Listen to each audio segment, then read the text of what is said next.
Buenas tardes. Bueno, pasamos a la parte en español.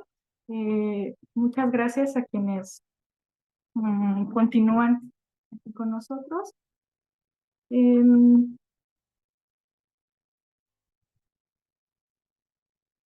Vamos a comenzar con el tercer diálogo que se llama Biografías, Archivos y Fuentes Orales para la Historia de las Mujeres y del Arte Feminista. Voy a presentar a una de nuestras invitadas que vienen desde México. Ella es Lilia Vallardo, del Colegio de Jalisco, y ella es profesora universitaria en México.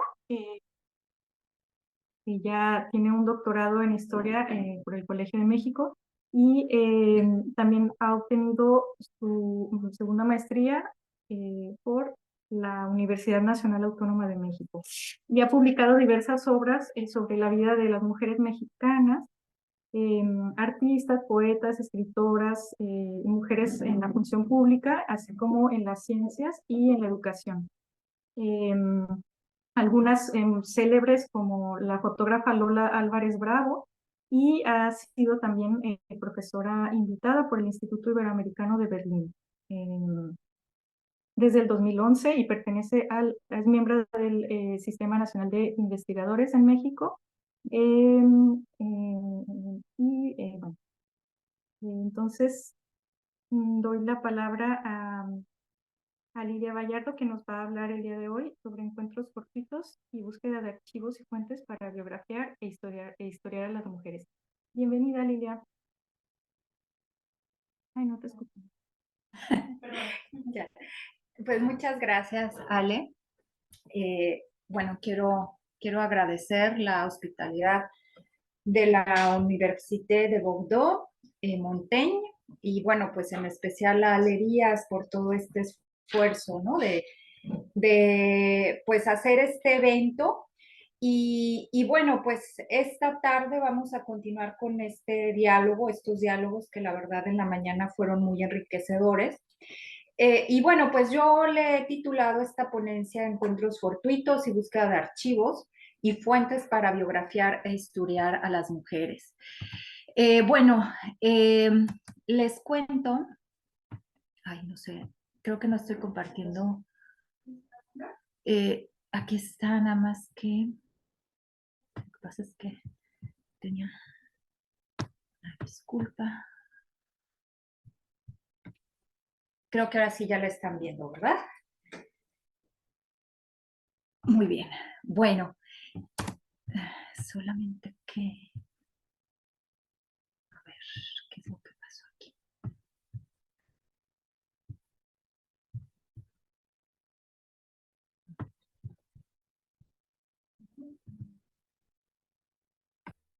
Aquí está. Pero es que no sé por qué no me da avance de página. ¿Quieres la pongo y ya? Sí. Sí, Ale, está bien, por favor. ¿Sí me puedes apoyar? Sí.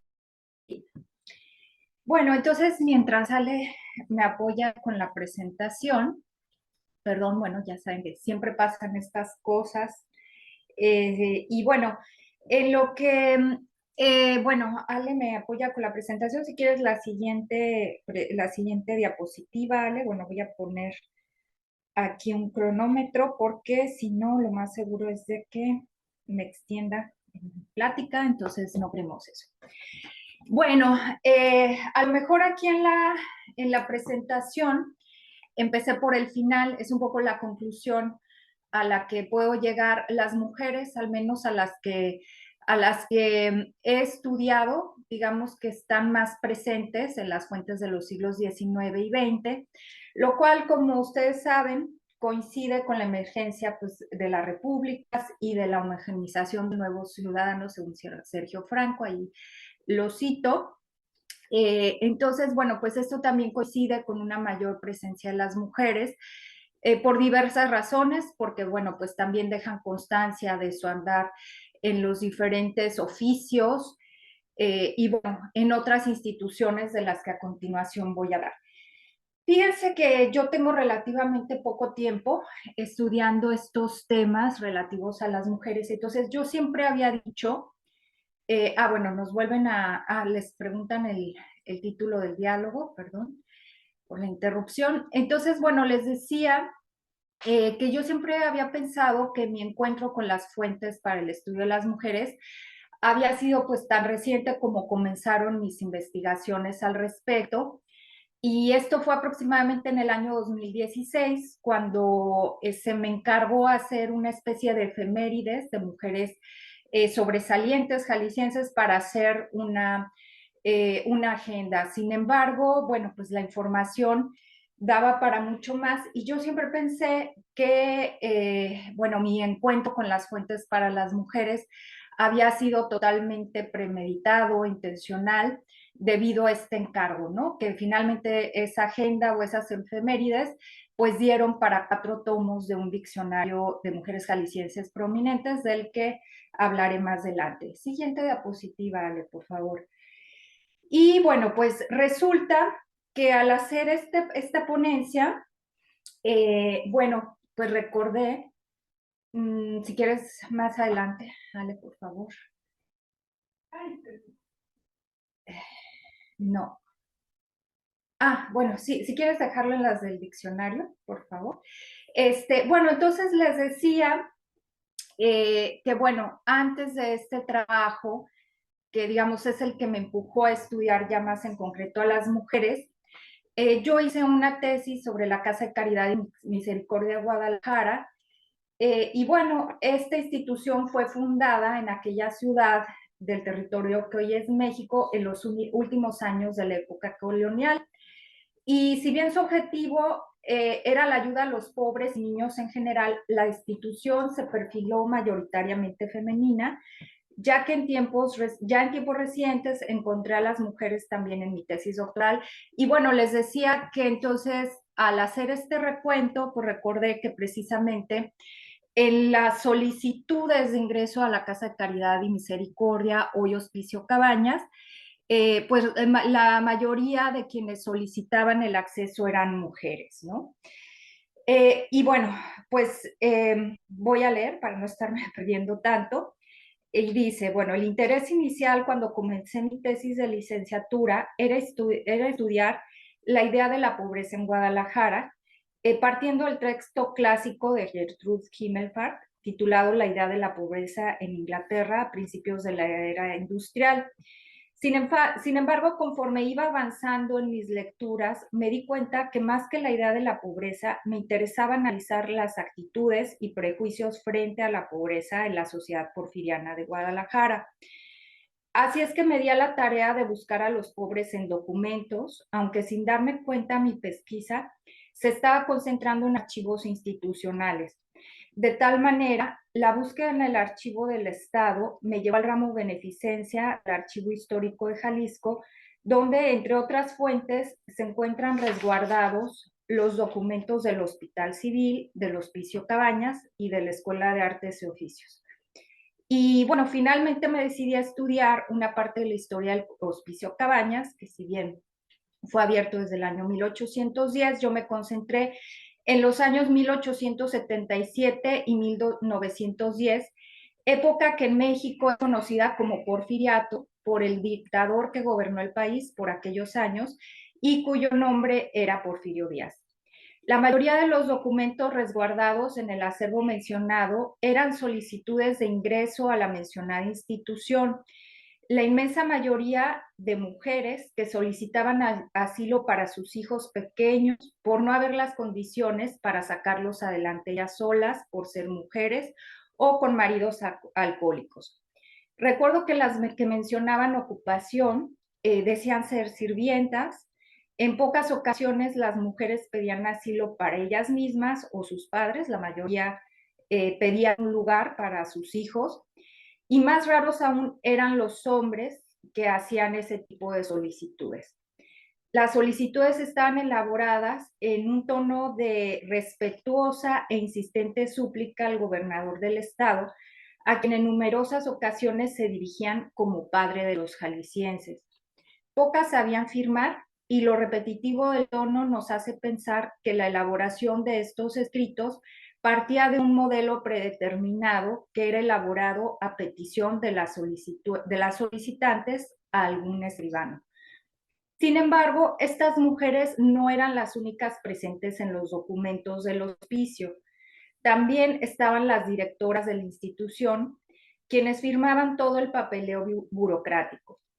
En algunas ocasiones los documentos nos hablan de los asilados del hospicio, ya sea en fríos números que nos dicen que a lo largo de los años estudiados, la mayoría de quienes vivían en dicho lugar eran mujeres, debido a que los niños al llegar a la adolescencia pasaban a la escuela de artes y oficios.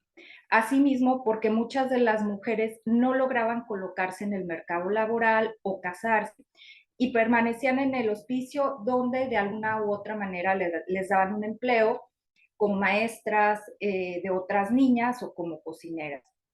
Otros documentos son los informes. Algunos de ellos relatan las situaciones en las que las internas eran objeto, por ejemplo, de abusos sexuales por parte, pues, de los mismos inspectores o políticos, ¿no? Bueno, pues la verdad, cuando comencé esta investigación no tenía conocimiento de la existencia del archivo histórico del Hospicio Cabañas. Me enteré cuando prácticamente tenía un borrador de la tesis y a recomendación de una de las lectoras lo ubiqué. Tarea que no fue fácil, sin embargo considero que la parte sustancial de la tesis pudo ser elaborada con los documentos consultados, bueno, anteriormente, y que pues habían sido generados para la burocracia estatal. Pero en el archivo del hospicio están los expedientes de las internas y otra documentación que quedó pendiente por revisar.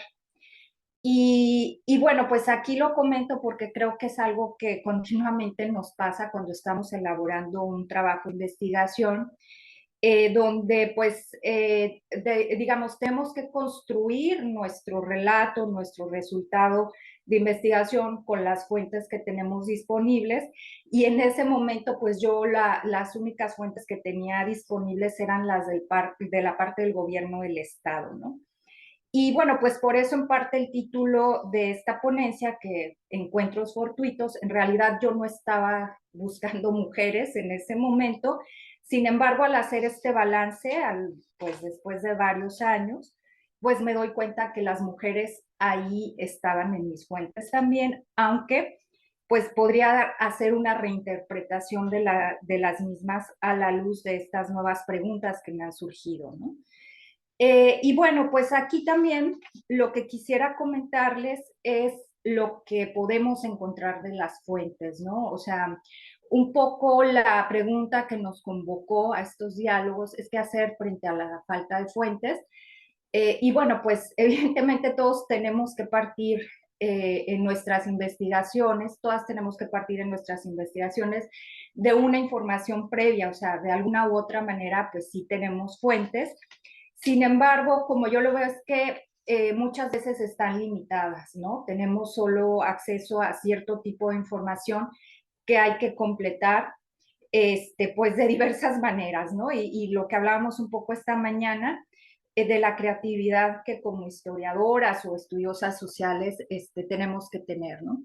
Entonces, en este sentido, yo quisiera comentarles, pues, los temas de los que sí pude tener información en las fuentes de las que les estoy hablando, ¿no? Entonces, podemos observar, pues ahora sí que los objetivos que perseguía el gobierno, las instituciones, frente a estas mujeres de clase social no privilegiada, y a su vez, pues también ciertas reacciones que ellas tenían frente a las instituciones.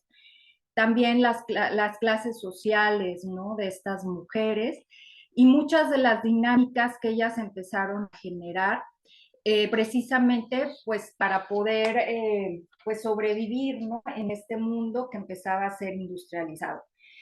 Y bueno, pues ahí, bueno, voy a dar un salto hasta lo que fue mi tesis doctoral, donde tampoco estaba yo buscando propiamente mujeres, pero sí saltaron las mujeres, ¿no? En ese entonces yo ya estaba estudiando la historia del consumo moderno en México.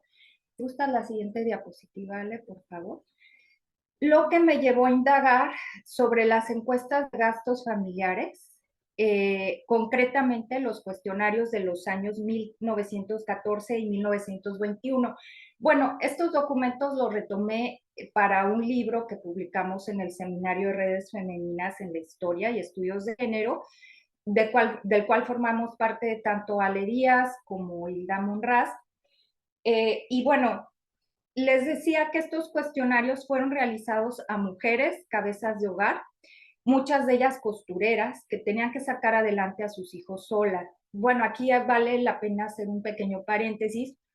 1914 fue uno de los años más cruentos de la Revolución Mexicana, ¿no? Entonces, una de mis hipótesis cuando empecé ese trabajo es que efectivamente las mujeres encontraron un empleo a través de la industria de la guerra, porque muchas de ellas fabricaban uniformes militares y también casas de campaña para los militares, ¿no? Sin embargo, pues no, o sea, la costura ha sido uno de los oficios, pues permitidos para las mujeres, principalmente mujeres de clase media, de clases populares.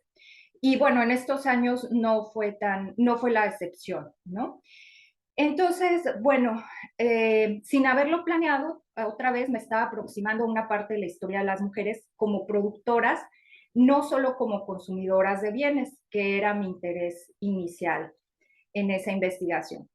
Las historias que encontré en dichas encuestas fueron fascinantes. Los datos encontrados ahí daban luz acerca de lo que comían y vestían las mujeres, hasta de los estigmas y prejuicios de los que eran objeto cuando su estilo de vida y consumo se salían de lo esperado para alguien de su clase social. Con ello me refiero a que las encuestadoras, bueno, también ahí, o sea, son documentos en lo general realizados por mujeres, ¿no? Entonces, muchas veces más bien lo que observamos es el estereotipo de lo que debían de consumir estas mujeres y no necesariamente lo que consumían. Esa impresión me da. Sin embargo, sí dan cierta luz cuando se permiten hacer algún comentario al margen, ¿no? Por ahí les puse en la imagen un ejemplo de estos cuestionarios que siguen resguardados en el ramo Departamento del Trabajo y Departamento Autónomo del Trabajo del Archivo General de la Nación en México.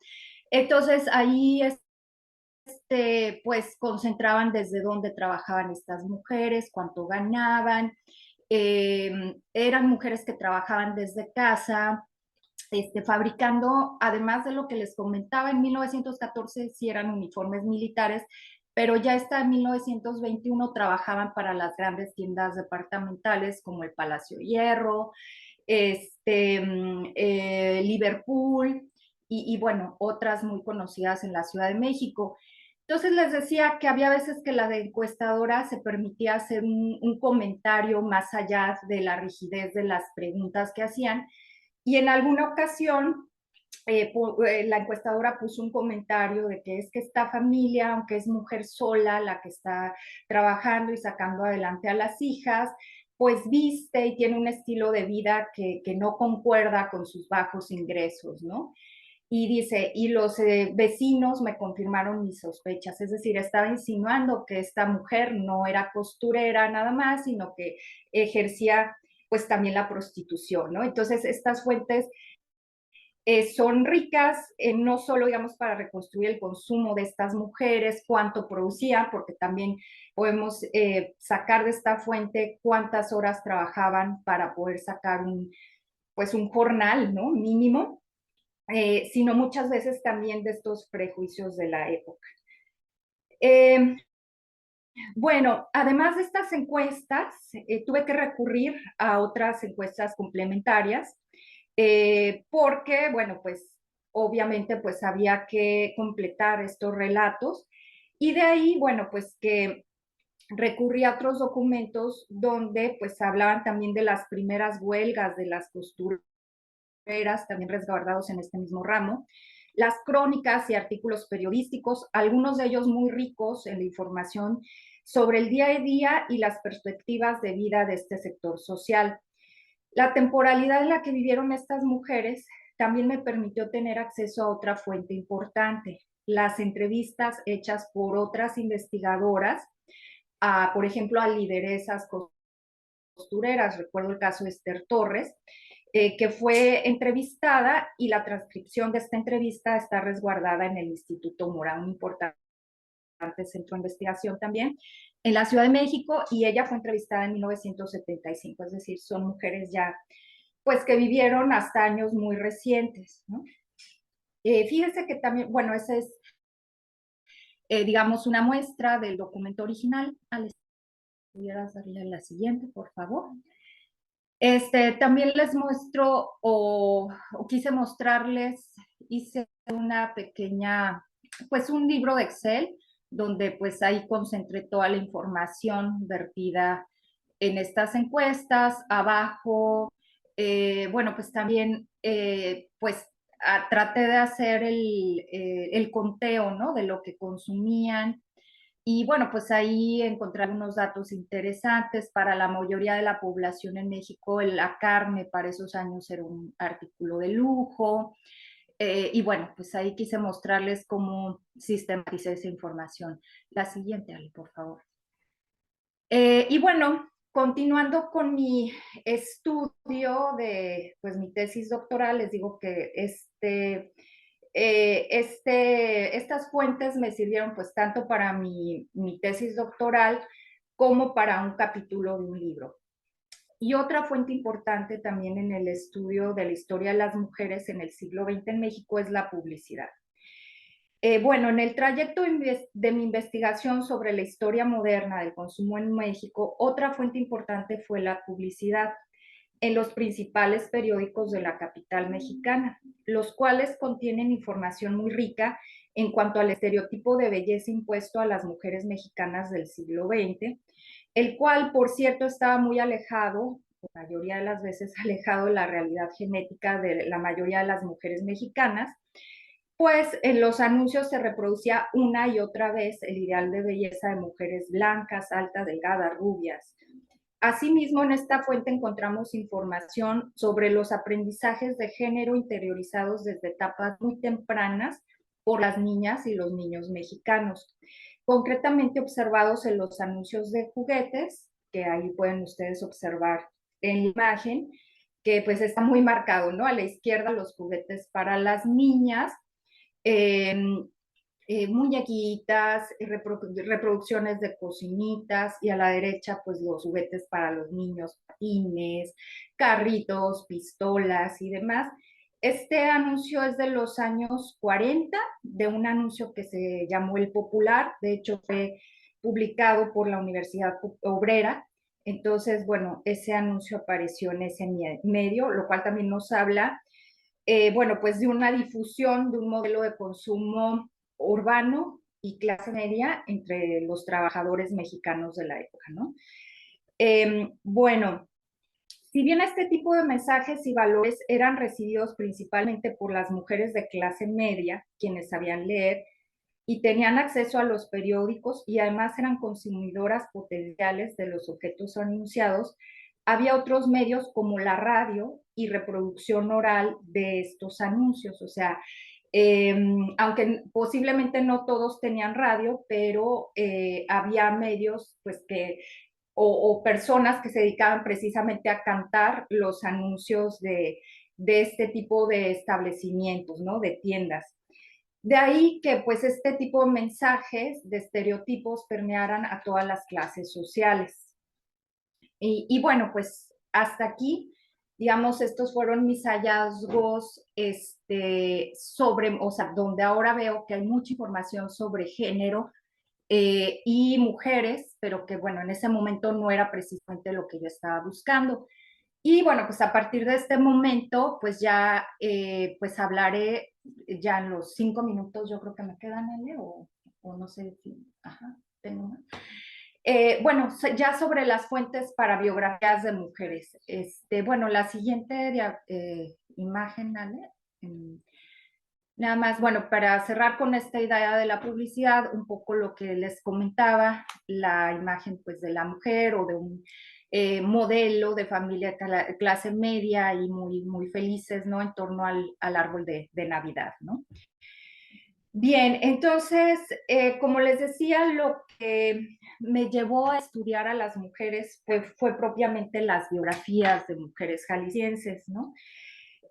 Bueno, comenzamos, les voy a platicar un poco cómo comenzamos a conformar el listado, que se convirtió en un listado de 400 nombres de mujeres. Y bueno, pues lo que empezamos a hacer es buscar en las páginas electrónicas de los 125 municipios que conforman el estado de Jalisco, del cual yo vengo y que forma parte de México, ¿no?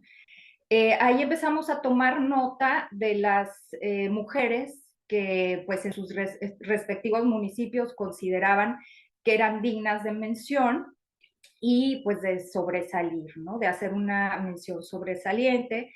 También en los espacios públicos buscamos a las pocas mujeres homenajeadas con escultura o con su nombre, perpetuado en la nomenclatura de una calle o plaza, en las crónicas de las ciudades o del estado, descripciones de viajeros, y principalmente fue de gran utilidad la búsqueda en la hemeroteca del periódico llamado El Informador, publicado en la ciudad de Guadalajara desde el año de 1917.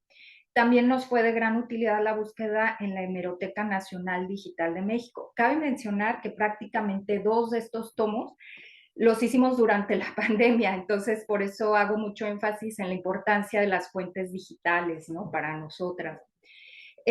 Las mujeres cuya memoria había quedado en estas fuentes muchas veces habían sido rescatadas del olvido gracias a que de alguna u otra manera habían logrado incursionar en alguna actividad fuera del espacio privado de sus casas, ya fuera como artistas, pioneras en alguna profesión, políticas, servidoras públicas, maestras, científicas, empresarias, deportistas, filántropas, o bien a través de reproducir el estereotipo femenino como esposas o madres de algún destacado soldado o político. No pienso en el caso de Rita Pérez de Moreno, esposa de un prócer independentista, que si bien se menciona su participación en la Guerra de Independencia de México, pues siempre se señala como su sacrificio como madre, ¿no? Y como esposa.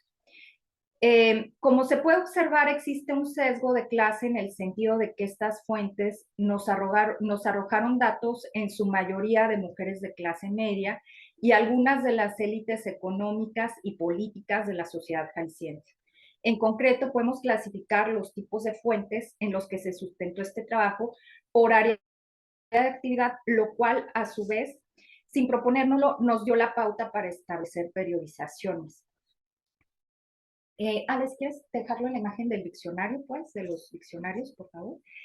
Entonces, bueno, les decía que la diversidad de actividades nos permitió clasificar los diccionarios en diversos tomos. El 4º tomo está por salir. El primero fue sobre mujeres de las artes, que fue una de las primeras áreas en las que las mujeres empezaron a dejar rastros. Y bueno, pues ahí encontramos fotógrafas, pintoras, arquitectas, literatas, músicas. De tal forma, al conocer la trayectoria profesional de estas artistas, pudimos rastrearlas en las instituciones por las que habían pasado, ya fuera como alumnas o como maestras. O sea, algunas de estas mujeres fueron de las primeras en pasar por la Universidad de Guadalajara, entonces la información la obtuvimos del archivo Casas 1, que es el archivo de la Universidad de Guadalajara. También las buscamos en el archivo de la Secretaría de Educación Pública, a donde perteneció el Instituto Nacional de Bellas Artes y a donde habían trabajado algunas de ellas. Bueno, también buscamos en los acervos de la Secretaría de Cultura, y bueno, pues en el caso de la pintora María Izquierdo, que bueno, pues en México es muy famosa y su acervo ha quedado en diversas partes del mundo, porque pues fue una artista reconocida a nivel mundial. Su acervo personal fue donado por sus descendientes al Museo de Arte Moderno en la Ciudad de México. Independientemente de la importancia de dicho acervo para el estudio de la vida de esta importante artista mexicana, sería digno de análisis el concepto de memoria de Izquierdo, pues en este archivo se han conservado un documento erróneamente llamado autobiografía, porque no lo escribió ella, pero sí, digamos, sí lo autorizó. Entonces sería más correcto llamarlo biografía autorizada de María Izquierdo. También existen diversos recortes de notas de prensa donde se hablaba de ella, sus actividades, su obra, artículos escritos por ella misma, invitaciones a sus exposiciones, o sea, todos esos coleccionados por ella misma. O sea, ella consideraba que era digno de recordarse, ¿no? Toda esta actividad que ella tuvo. Y bueno, pues también se conservan cartas de ella a sus hijos, lo cual pues nos habla precisamente de que para ella era importante conservar su memoria, tanto pues para sus descendientes como para ahora sí que los mexicanos en general. Entonces, bueno, pues también es muy importante para el caso de los estudios de mujeres los archivos personales, pero desgraciadamente son pocas veces que tenemos acceso a sus archivos personales, ¿no? Y bueno, pues en el caso de Lola Álvarez Bravo, también una famosa fotógrafa, por muchos considerada la primera fotógrafa profesional en México, lo cual es erróneo, pero bueno, digamos que fue la primera que anduvo en las calles. Y para su estudio también ya hay importantes fuentes como entrevistas, pero ya de imagen, que ya están subidas a redes sociales como YouTube. Y bueno, pues otras importantes fuentes también donde se han conservado los archivos digitales, como en el caso del International Center of the Arts of the Americas at the Museum of Fine Arts of Houston. Entonces, ahí también hay muchos documentos sobre estas artistas y bueno, toda su obra, todas sus fotografías, los derechos pasaron al Center of Creative Photography de la Universidad de Arizona. Y bueno, pues nada más ya en resumen, o sea, les hablo un poco del siguiente tomo, que fue Mujeres en Política y en el Servicio Público. Ahí aparentemente era más fácil la recopilación de fuentes, porque además de los que ya les mencioné, como entrevistas, como documentos de la universidad, pues ahí ya era más fácil encontrar su andar en los periódicos, ¿no? Y lo completamos con entrevistas a muchas de ellas, porque pues evidentemente, digo, sí encontramos algunas pioneras, por ejemplo, en la lucha del voto en México, el caso de Soledad Orozco, homónima de una esposa de un expresidente, que bueno, empezaron su actuar desde los años 30, pero de las más recientes, pues ya hay algo de documentación en los diferentes periódicos, ¿no? Y bueno, pues también el tomo 3, donde también participó Ale, pues ahí fue también muy rica la búsqueda de fuentes, porque creo que además de lo ya mencionado, ¿no? De buscar en la Secretaría de Educación, en ese tipo de archivos institucionales, ya tuvimos la oportunidad de buscar también sus artículos científicos, o en el caso de las maestras, había veces que los periódicos oficiales de los estados publicaban sus experimentos o sus propuestas de experimentos que estaban llevando a cabo en sus escuelas, ¿no? Donde trabajaban. Y bueno, pues también la rastreamos a través de revistas y periódicos, que ya empezaba a haber revistas y periódicos especializados de mujeres, como La Mujer Mexicana, La Mariposa, donde empezaban ellas a publicar pues algunas crónicas históricas y sobre personajes históricos, pero también sus reflexiones sobre didáctica, pedagogía y demás. Y bueno, pues ya el último tomo que está por salir, pues ese, ahí de alguna u otra manera, pues no, eran mujeres que no podíamos como meter en estas otras clasificaciones. Entonces, vamos a cerrar con un tomo titulado Mujeres en Acción, donde vamos a hablar sobre la vida de mujeres deportistas, activistas, empresarias, filántropas, fundadoras y guerreras, fundadoras de algunos de los municipios de ahí de Jalisco, aunque ahí lo interesante, lo que quisiera yo rescatar es que, por ejemplo, en el caso de Beatriz Hernández, que es una mujer que se repite constantemente, que tuvo un papel primordial en la fundación actual de Guadalajara, México, porque fue aparentemente por su decisión que finalmente se funda ahí la ciudad después de haber sido fundada 3 veces previas. Sin embargo, no tenemos documentación de la época que sustente su existencia, sino crónicas de después de un siglo o dos, ¿no?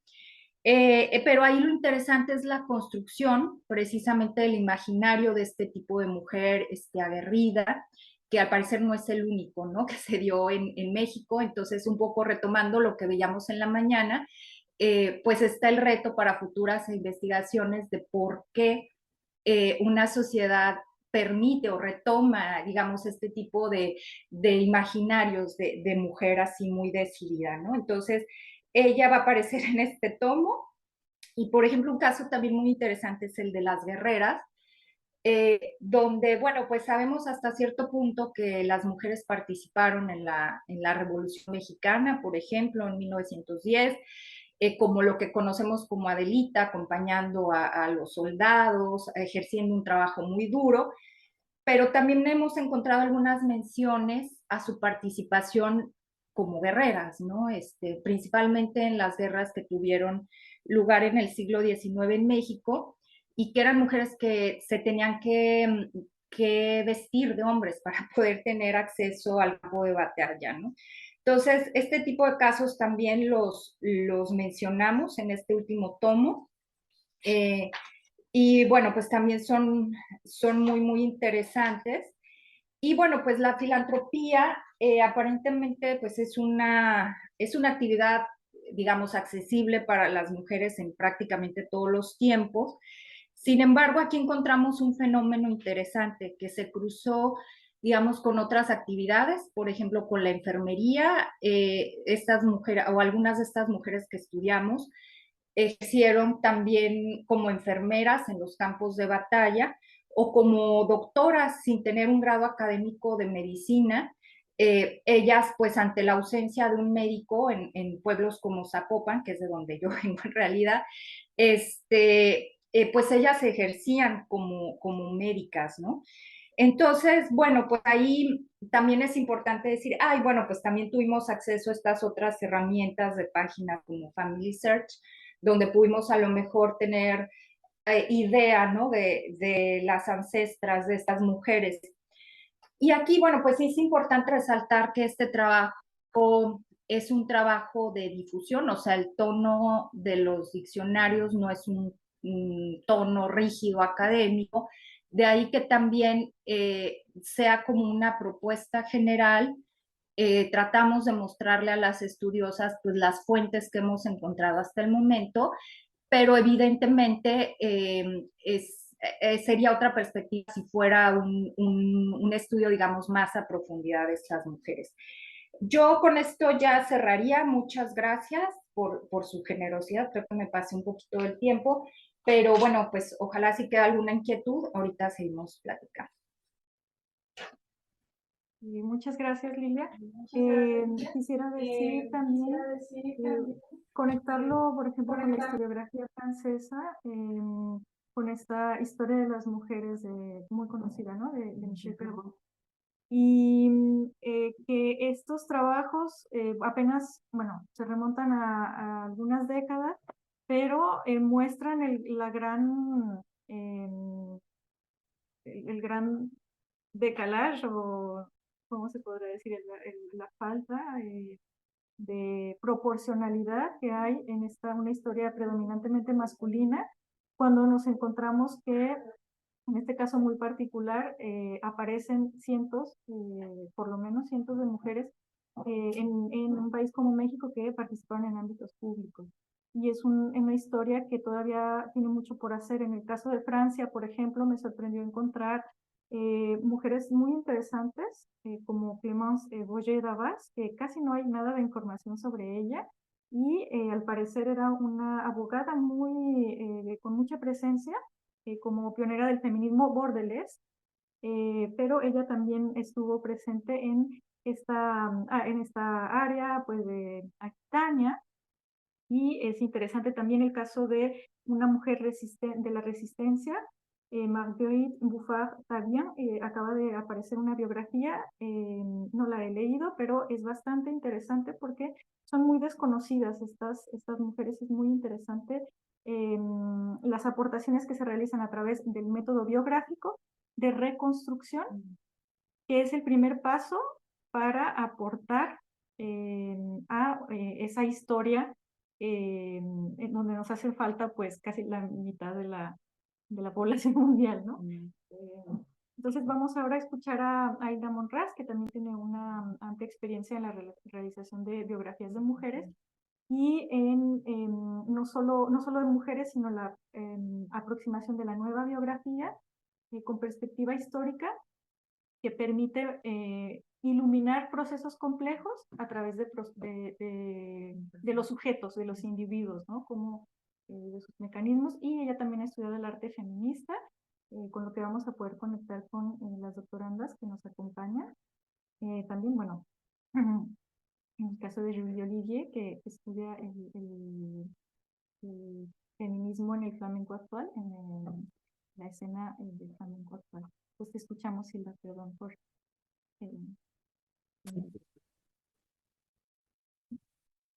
Muchas gracias, Ale. Gracias a todas las personas que están aquí conectadas. Gracias a la Universidad de Bordeaux, que pues estamos muy contentas de haber viajado, de haber atravesado el océano para estar acá. Y estamos pues abiertas a las preguntas también, ¿verdad? El título de mi ponencia es Investigación, ¿qué hacer ante la falta de fuentes? Una posible respuesta desde la experiencia con archivos, entrevistas y una colección museística. Es mucho lo que quisiera decir, tal vez no me alcance el tiempo, pero por eso escribí un poco para no perderme, y entonces voy a leerles la primera parte, pero también me gustaría eh, explicarles algunas otras cosas. Bueno, si me ayudas a ¿Sí? compartir la Sí. presentación, gracias. Bueno, tengo muy buenos recuerdos de los búhos en mi infancia y adolescencia. A mi mamá le gustaban mucho y tenía varios búhos en distintas formas y tamaños. Ella decía que representaban sabiduría, que sus grandes ojos tenían que ver con el conocimiento. Y ahora lo relaciono también con la búsqueda. Mi mamá me decía que yo tenía grandes ojos y que eran bellos, como buena y amorosa madre que fue. Pero ahora entiendo que puedo interpretarlos y relacionarlos de manera útil con la investigación. Cuando Alejandra Díaz nos invitó a venir a hablar de las fuentes en esta maravillosa universidad, me sentí muy emocionada y con ciertos temores, pues atravesar el charco implica también atravesar prejuicios, ideas, sentimientos y concepciones entre lo conocido, lo desconocido, lo anhelado, lo estudiado, y ver de frente lo que he leído y visto solo a través de documentos de papel o visuales. Em, por eso me sorprendió mucho y me gustó la idea de que Ale pudiera presentar la difusión de este evento a través de un búho que tiene una bufanda de serpientes. Entre 2012 y 2014 estudié la maestría en estudios de género en el Colegio de México, en la Ciudad de México. Había vivido en aquella capital en el primer semestre de 2008, la primera vez, cuando recibí una beca para estudiar en la máxima casa de estudios nacional, la UNAM, y prometí volver porque me encantaba estar en la Ciudad de México. De ese modo me esforcé y entré con un proyecto sobre manuales de comportamiento femenino que también había aplicado a la UNAM, pero estando en el colegio cambié gracias a la sugerencia de mi entonces directora, la doctora Gabriela Cano. En aquella investigación hice una búsqueda a través de 3 archivos. Bueno, mi tesis de maestría es sobre arte feminista en México entre 1968 y 1993. En realidad, el 68 solamente es un contexto, pero ubico a las primeras colectivas de arte feminista en 1983 y cierro el tiempo en 1993, que fue cuando se diluyó oficialmente Polvo de Gallina Negra, que es el último fue el primer colectivo de arte feminista en México. Bueno, en aquella búsqueda estuve en 3 archivos seleccionados: el Ana Victoria Jiménez, el personal de Mónica Mayer y la Hemeroteca Nacional. En este último recinto que resguarda la UNAM, consultamos las colecciones de las revistas FEM, es la primera revista feminista en México, y la revista Siempre, que es una revista más general, pero que me daba contexto sobre el movimiento feminista en México. El archivo histórico Ana Victoria Jiménez, que ella donó a la Universidad Iberoamericana de la Ciudad de México en 2012, se encuentra en los acervos de la biblioteca de esta institución, es decir, la Biblioteca clavijero. Se trataba de un conjunto de 33 cajas en las que se encuentra material de diversa índole. La caja número 17 era la que contenía material directamente relacionado con el arte feminista. Está clasificada como arte feminista de mujeres y artes visuales. En su interior había 4 carpetas con documentos vinculados con las actividades de las artistas feministas y algunos colectivos de ellas, además de las relaciones que tuvieron con otros de Estados Unidos, así como documentos personales, sobre todo de Mónica Mayer y de la misma Ana Victoria Jiménez. Quiero que vean las fotos porque pues así yo me encontré este primer archivo que se considera uno de los primeros archivos feministas en México, Ana Victoria Jiménez, que está en la Ibero. Ahí está una foto que me tomaron yo en mi verano de investigación, yendo todos los días a la Ibero, desde el sur de la Ciudad de México. Es una trayectoria algo larga y es un trayecto largo. Y si se fijan, las cajas pues no estaban en las mejores condiciones. En ese momento yo las encontré así, pero sé que ya lo catalogaron y ya está ordenado debidamente. Estas carpetas tienen por títulos Arte Feminista, Materiales Memoria 15 años, Feminismo y Mujer y otros grupos de arte. En dichas carpetas había papeles que hablaban de los distintos proyectos artísticos que se llevaron a cabo, postales, invitaciones, esbozos de los dichos proyectos, dibujos, pinturas en formato pequeño, sobre todo tamaño postal, fotografías, correspondencia entre algunas artistas. Sobre todo entre Mónica Mayer y sus colegas en Estados Unidos, recortes de periódicos de las noticias en las que se daba cuenta de sus proyectos realizados, así como panfletos y volantes o flyers de publicidad para los eventos que realizaban. Además de las carpetas, en la caja se encontraban otros materiales, la mayoría son libros y revistas. También hay algunos bocetos de pinturas y fotografías sueltas. Los títulos de libros que se pueden encontrar son de variadas fechas de publicación, desde las de los años 70 hasta algunos más actuales. El acervo del archivo Ana Victoria Jiménez tiene que ser utilizado de acuerdo con su naturaleza. Se trata de una colección de papeles personales que pueden ayudarnos a encontrar relación con nuestro tema, pero que no deja de tener el sesgo de una colección individual. No tenían en ese tiempo un orden sistemático y no estaba catalogado. Hoy sí. Estaba apenas clasificado de una manera muy general por la numeración de las cajas y un título que se le puso a cada una. Esto se entiende porque fue donado el 26 de enero de 2012 y yo lo consulté pues en ese mismo año. Y estos títulos probablemente se los puso la misma Jiménez. También está el hecho de que todo lo recuperado en el acervo hay que considerarlo como una recolección subjetiva de la información. Esto quiere decir que fue con base en la colección personal de lo que ella quiso guardar, lo cual lleva a analizar con más cuidado el material.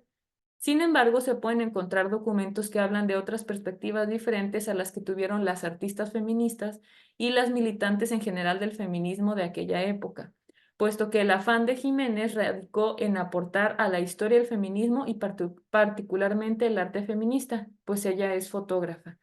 Es importante aclarar que hay mucho material de recortes de periódico de críticas contra las actividades feministas. Entonces, como ya han dicho algunas historiadoras, no se puede hacer la historia del feminismo sin entender el antifeminismo.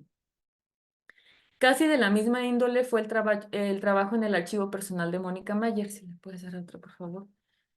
Pero tiene la diferencia de no ser el único, no ser público, es un archivo personal. Los documentos que consulté en su casa fueron los que ella me facilitó según lo que íbamos platicando y lo que ella consideraba pertinente mostrarnos. Es decir, el sesgo es aún mayor. Las fotografías que ustedes están viendo aquí es de un objeto que se utilizó para marchas feministas en la Ciudad de México entre 1979 y 1983. La primera figura, la primera fotografía es el objeto original que se utilizó en las marchas para la despenalización del aborto en México, que es como una corona que se utiliza para los funerales, pero en este caso haciendo alusión a las muertas, a las mujeres que han muerto por practicarse abortos clandestinos en sus casas, con elementos ya sea tradicionales de los funerales o con elementos como con los que se hacen este tipo de abortos en casa. muchas de esas veces pues muy peligrosos al grado de que la mujer puede morir. Y yo pensé que era un objeto perdido, lo vi en muchas fotografías del archivo de Ana Victoria, también Mónica Mayer hizo alusión a ese objeto. Yo pensé que se había disuelto o se había perdido. Sin embargo, en la exposición que se hizo en la Casa del Lago de la UNAM en la Ciudad de México el año pasado, 2023, estaba este mismo objeto. Si lo pueden ver ahí, la otra foto es del año pasado, 2023, en una exposición que curó Julián Tivilo para documentar la historia del feminismo en México. Entonces fue muy importante para mí encontrar este objeto y dar cuenta de que las fuentes no nada más las encontramos en los archivos, sino también en los museos. En la Hemeroteca Nacional que resguarda la UNAM pude encontrar algunas publicaciones periódicas que me sirvieron para el contexto cultural y social de primera mano durante el periodo que analicé. En específico me refiero a la revista Siempre y a la revista FEM. Están ambas colecciones completas en la Hemeroteca Nacional. Yo, a partir de mi lectura de FEM, pues me di cuenta de muchas historias que permeaban en el feminismo de los años 70, 80 y 90 en México, como la desaparición de algunas de ellas, la desaparición forzada de algunas de ellas, como Alaí Fopa, y otras feministas que pues estuvieron siempre en la lucha desde los años 70. Como fuentes secundarias consulté libros publicados sobre el tema y otros relacionados, así como muchas páginas de internet y testimonios de artistas, tanto en la web como en artículos y publicaciones escritas. Por último, tengo una fuente que me ayudó a mirar con otros ojos los documentos, y me refiero porque soy historiadora. Se trató de las entrevistas hechas a dos de las protagonistas de esta historia. La primera fue a Karen Cordero Reynan en su oficina del Departamento de Arte en la Universidad Iberoamericana, y la segunda a Mónica Mayer en su estudio particular dentro de su casa. Esta última me presentó más fuentes primarias que, como evidencia del taller del arte feminista y más documentación de polvo de gallina negra, así como una recolección que ella misma ha hecho de las obras maestras del arte feminista en México, como ella lo ha titulado, en la que aparecen algunos de los hechos presentados sobre todo en mi tesis. Ambas entrevistas fueron de tipo semiestructurada, libre y fueron grabadas en audio. Así pude hacer un acercamiento de fuentes primarias en el tema, y gracias a dicho material pude establecer una relación con la que ya había leído en fuentes secundarias e incluso hacerle una crítica partiendo de evidencias concretas. Por ejemplo, con la entrevista de Mónica Mayer encontré un libro fundamental para la historia del feminismo en Estados Unidos, México e incluso en Europa, que es Our Bodies, Our Choice, Nuestros cuerpos, nuestras vidas, Our Bodies, Ourselves, y que fue como un texto fundamental de la historia de la ginecología a partir del punto de vista feminista. Leas al otro, por favor. Bueno, aquí también les presento una fotografía del primer tendedero en la historia del arte feminista, que fue creado por Mónica Mayer en una exposición de 1978 en el Museo de Arte Contemporáneo, Museo de Arte Moderno, perdón, en la Ciudad de México. Ella era una recién egresada de la Escuela de Artes de la Ciudad de México, y se le ocurrió hacer este tendedero haciendo la pregunta a las mujeres que qué era lo que más les molestaba de la ciudad, y lo que encontró fue que la mayoría de los temas estaban relacionados con el acoso sexual, aunque no lo nombraran como tal. De hecho, quisiera mencionar que Lilia Vallardo y yo tenemos una entrevista que le hicimos a Mónica Mayer en el Hospicio Cabañas el año pasado, en el contexto de la inauguración de la exposición Polvo de Gallina Negra, que se hizo en Guadalajara, en el Hospicio Cabañas, en el Instituto Cultural Cabañas, y ella nos cuenta sobre esta obra y sobre su trayectoria. Les podemos dejar el video porque está publicado, por si pueden verlo, porque también creo que es una reflexión importante sobre la trayectoria del arte feminista en México. Y la otra fotografía es del 2016, en la exposición que se le hizo a la obra de Mónica Mayer en el Museo de Arte Contemporáneo, sí, de la UNAM, en Ciudad Universitaria, en la Ciudad de México. Y pues ya es una Mónica Mayer con un gran tendedero que se le hizo de básicamente dos grandes muros del MUAC, y pues ya es un reconocimiento a este tipo de obras que son también evidencias de las denuncias contra las violencias hacia las mujeres. Bueno, voy a pasar al otro tema porque en la tesis de maestría estudié el arte feminista y cuando me pasé al doctorado, el mismo año que terminé la maestría, bueno, empecé el doctorado y entre 2014 y 2018 estudié el doctorado en Ciencias Sociales con especialidad en Historia en el CIESAS Occidente en Guadalajara. También había ingresado con un proyecto diferente, pues en un inicio quería una investigación sobre la participación de las mujeres en las diversiones públicas en Guadalajara en la primera mitad del siglo XX. Sin embargo, pues gracias a la sugerencia de la doctora Teresa Fernández, fue que migré hacia la biografía y además por un material muy importante para mí que fue el libro Ella y la entrevista que le hizo Tere Fernández a Miss Bell. Ese libro es el que estoy presentando aquí, dice el libro Ella. Es la primera biografía que se tiene de Amelia Angela Bell Philly, que es la mujer que yo biografié. Ella fue una bailarina, maestra de baile, maestra de educación física. Parece ser que una de las primeras profesoras que recibió instrucción militar en el periodo de la Segunda Guerra Mundial y además pues vivió casi 101 años en Guadalajara. Ella era de origen de la Ciudad de México, su familia era inglesa, de origen inglés, y ella viajó por diferentes países con el trabajo de su familia. Entonces, para la biografía de Amelia Bell, recurrí a diferentes fuentes primarias localizadas en distintos repositorios. El único libro biográfico que hasta ese momento había es este que les digo, ella, Amelia Angela Bell Philly, y fue escrito por una de sus alumnas, la acaecida profesora Guadalupe Gálvez Mejorada. El mes de mayo de 2015 hice una estancia académica en la Universidad de Maryland, en College Park, en Estados Unidos, cuyo resultado fue muy beneficioso para mi investigación. Me recibió la doctora Karen Rosenblatt, quien me guió en la vinculación con otros académicos de la misma institución, principalmente con la bibliotecaria Patricia Heron, la doctora Laurie Frederick Meir y el maestro, bueno, ahora doctor Evan Levy, todos ellos del Centro de Estudios de América Latina de la Universidad de Maryland. Fue Aaron quien me apoyó muchísimo en las búsquedas bibliográficas y fuentes documentales fuera y dentro de la biblioteca McKeldin, que es la biblioteca de la Universidad de Maryland. Ella descubrió que había un fondo de la familia Bell en la Universidad Cristiana de Texas con sede en Fort Worth, el cual consulté al siguiente mes, en junio de ese mismo año. Durante ese tiempo en Maryland encontré las publicaciones periódicas que hablaban del trabajo de la familia Bell en Estados Unidos de 1910 a 1919. Consulté libros que me permitieron entender el contexto de aquel país, así como descubrí el vodevil y el tipo de espectáculos que hacían los Bell. Esto se reforzó con la documentación que analicé en Fort Worth. Revisé también los fondos de migración en los archivos nacionales de Washington, D.C., así como el Fondo Hispano, Hispanic Reading Room, en la Biblioteca del Congreso de Estados Unidos. Ahí me atendió la especialista Bárbara Tannenbaum, quien me mostró el catálogo y gracias a su ayuda encontré más datos sobre la familia Bell. Estuve en la ciudad de Nueva York, donde desgraciadamente no me dieron acceso al archivo del Colegio del Sagrado Corazón, que fue en el que estudió Amelia Bell entre 1910 y 1911.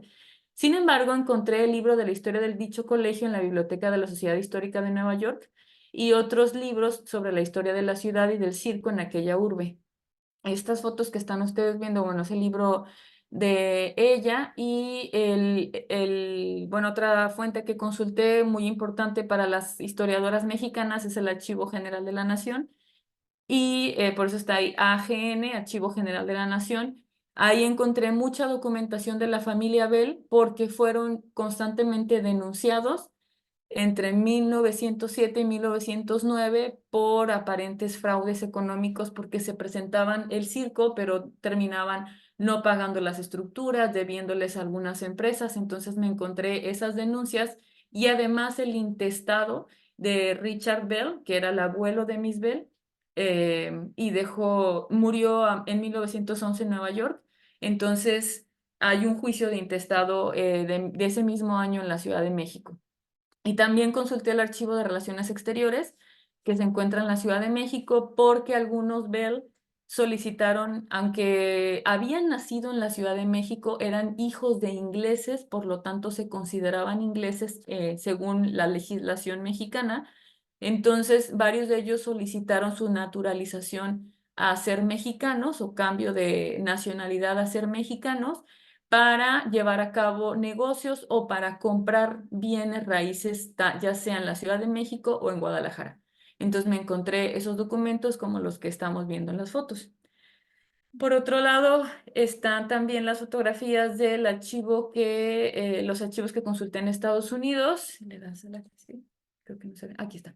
NARA, que son los archivos nacionales en Washington.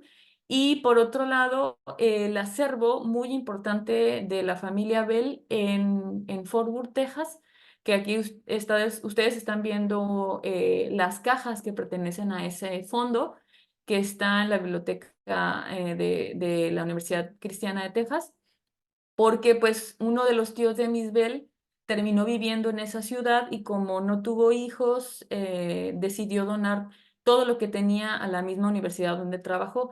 Gracias a eso se tiene este acervo que la tienen en muy, muy buenas condiciones. Examiné también entrevistas porque pues no, en ese caso no pude entrevistarla ya que había muerto varios años atrás, pero hice 4 entrevistas, bueno, examiné 4 entrevistas que le hicieron a Miss Bell en vida. La primera fue la que le hizo la historiadora muy importante en México, Julia Tuñón, en 1977, y se encuentra en el archivo de la palabra del INA, la cual está transcrita en su totalidad. La segunda puede verse en el documental Pasión por la Danza, cuyo director fue el cineasta Boris Goldenblatt, y la producción estuvo a cargo del Departamento de Imagen y Sonido de la UDG, en donde me facilitaron una copia del mismo. La tercera fue la que le efectuó Teresa Fernández en 2006, que ella grabó y que yo transcribí, y la cuarta fue la semblanza que publicó Maya Navarro de Lemus en su libro sobre mujeres destacadas en Jalisco. Realicé 16 entrevistas a personas entre exalumnas, excompañeras de trabajo de Amelia y colaboradores, así como a su sobrina Rosa Cristina de la Torre Bell. Esto representó un reto metodológico al triangular la información de las entrevistas con los hallazgos documentales y las evidencias fotográficas de vestigios de la familia Bell o de la misma Amelia. Revisé archivos en Guadalajara, el archivo escolar del estado de Jalisco, el archivo del Colegio Enrique de Ossó, es el teresiano, que siempre les estaré muy agradecida porque incluso me dejaron digitalizarlo. El Fondo Saúl Rodiles Piña de la Biblioteca Pública del Estado de Jalisco.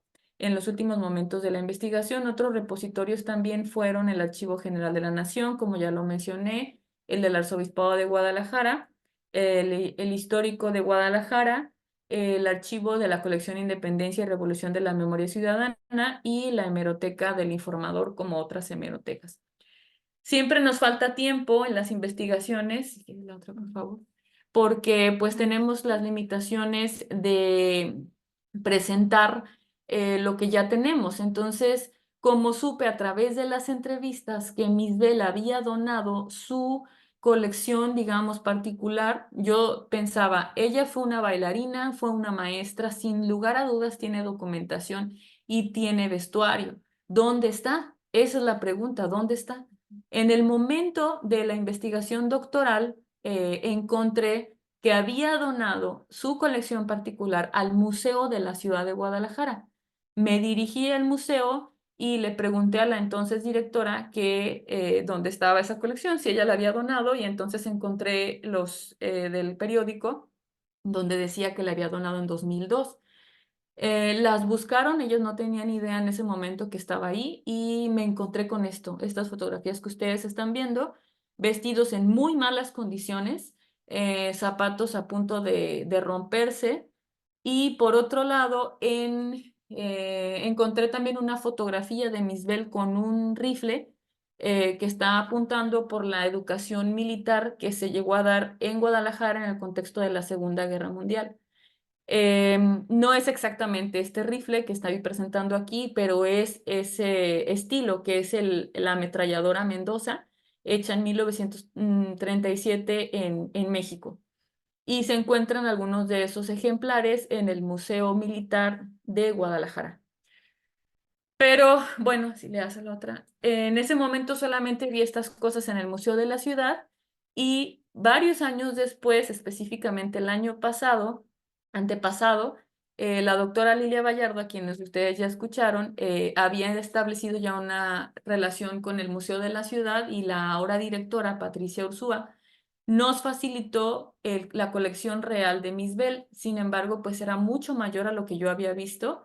Es una colección que tiene alrededor de 9 bultos, que le digo yo, entre baúles, bolsas, cajas y diferentes tipos de materiales que pues afortunadamente ya nos han permitido examinar con mayor detalle y yo tengo pendiente todavía el catálogo completo de esos materiales. Sin embargo, me ha faltado, pues como les digo siempre, no tiempo, recursos para terminar de digitalizar todo, para también el apoyo de conservadoras y restauradoras que me ayuden a limpiar cada una de las cosas. Este vestido que yo había encontrado en muy malas condiciones durante mi investigación doctoral, lo volvimos a encontrar para la exposición que coordinó la doctora Lilia Vallardo de Mujeres Jaliscienses Prominentes en el Museo de la Ciudad de Guadalajara a finales de 2022 y principios de 2023,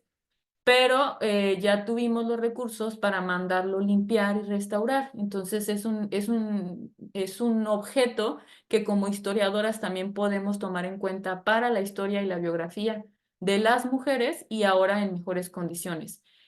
También vean, por ejemplo, este cuchillo. A mí me gusta mucho la historia de estos materiales porque la estoy triangulando. Lo que había encontrado en el archivo de Estados Unidos, las fotografías de Miss Bell con su hermana bailando, la publicidad que encontré en varios archivos en torno a este baile y sus presentaciones en diferentes ciudades de México y de Estados Unidos, y ahora encontrarme el material, el objeto que fue fotografiado y utilizado por Miss Bell en sus bailes. Ese objeto está en el Museo de la Ciudad. Por eso considero muy importante la parte de la triangulación de la información. Sí, puede ser la siguiente, y entender pues cuáles son nuestros retos metodológicos como historiadoras, porque particularmente casi siempre nada más trabajamos con documentos. Perdón. La idea es, la pregunta general sería, ¿qué hace la historiadora frente a la falta de fuentes? Primero que nada, es una búsqueda constante. Siempre estar en la búsqueda, siempre captar las pistas que nos dan los documentos que ya tenemos. Tradicionalmente solo trabajamos con documentos, sin embargo, esos documentos nos pueden dar pistas de objetos materiales que también pueden triangular nuestra información. Por otro lado, otra experiencia mía ha sido el establecimiento de límites teóricos y metodológicos. Aunque yo quisiera trabajarlos todos, en realidad debería tener una serie de limitaciones para que mi investigación sea mucho más eficiente. Considerar los tiempos, considerar también las geografías, son muy importantes, los traslados, las trayectorias, los procesos que podemos llevar o no podemos llevar de acuerdo con esas limitaciones. Y también, por otro lado, yo quisiera destacar esta cuestión de buscar y encontrar alianzas en la multidisciplinariedad. Particularmente para mí ha servido mucho hacer estudios o incursionar en la arqueología, porque la arqueología no nada más se hace de estudios de objetos muy antiguos o prehistóricos. La arqueología se puede hacer de temas modernos, de temas contemporáneos, porque es un estudio de la cultura material que se puede examinar justamente en los objetos. Entonces, a la hora de encontrarnos documentación, objetos, cremas, botellas, vestidos, lo que tiene la colección Misbel en el Museo de la Ciudad de Guadalajara, pues también evidentemente podemos hacer o reconstruir la historia de la ciudad y de particularmente de una mujer. Esta fotografía que ustedes están viendo, pues es más o menos como yo trabajo en el Museo de la Ciudad con los documentos que están ahí. También quisiera decirles que hay una beta muy importante dentro de esos documentos porque estoy encontrando partituras musicales de lo que ella enseñaba en sus bailes y pues es una puerta abierta a hacer también la historia de la música en Guadalajara porque sospecho, gracias a estos documentos, que ella también era arreglista, es decir, hacía los arreglos musicales para sus propios bailes. ¿Tiene otra, por favor? Y pues finalmente me gustaría decir que la historiadora busca en los archivos porque eso le enseñaron en la universidad. Si tiene interés, se asoman otros acervos no tradicionales. Si quiere diversificar sus fuentes, se arriesga al mundo de las vivas, es decir, como las entrevistas. Si quiere confrontar teórica y metodológicamente, busca en los objetos y en el arte. En definitiva, la historiadora es una apasionada de la búsqueda y de abrir los ojos, de colgarse la serpiente de bufanda y acercarse lo más que puede a la realidad social. Muchas gracias.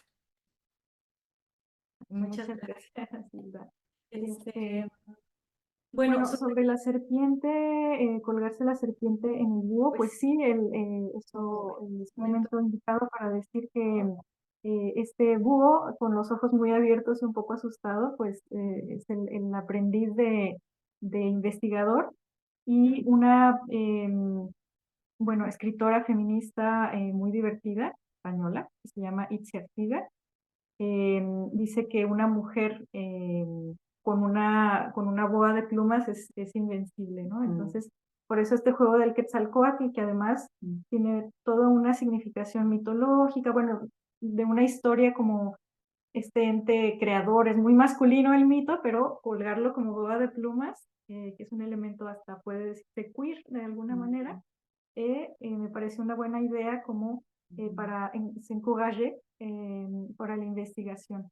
Y bueno, a propósito de esto, quisiera decir que hay, bueno, varias reflexiones para hacer la transición ahora, pero en general lo que me doy cuenta es que una investigación, un itinerario de investigación lleva muchísimos años. En el caso de y cada investigación tiene su propia lógica, que ahora ustedes nos pueden compartir ya con una perspectiva una retrospectiva. Ustedes ya pueden decir, tuve estos problemas, ¿no? Generalmente es así.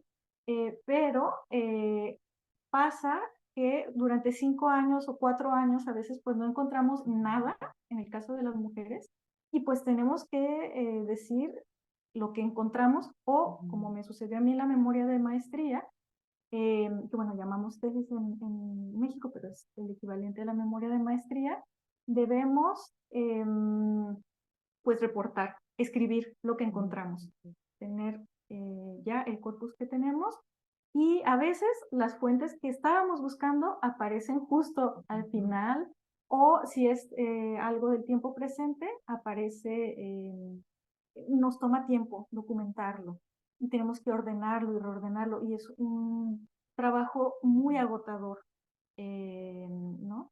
No continuamos con la misma energía con la que comenzamos, ¿no? Pero bueno, yo quiero ahora presentar a Julie Olivier, le agradezco mucho que esté aquí. Ella es doctoranda en 4º año y organiza el día de mañana un espectáculo de flamenco feminista que se llama El Movimiento. Por si quieren asistir, a las 20 horas en el teatro, bueno, ella no, nos dirá el nombre, Avantpost, me parece, se llama.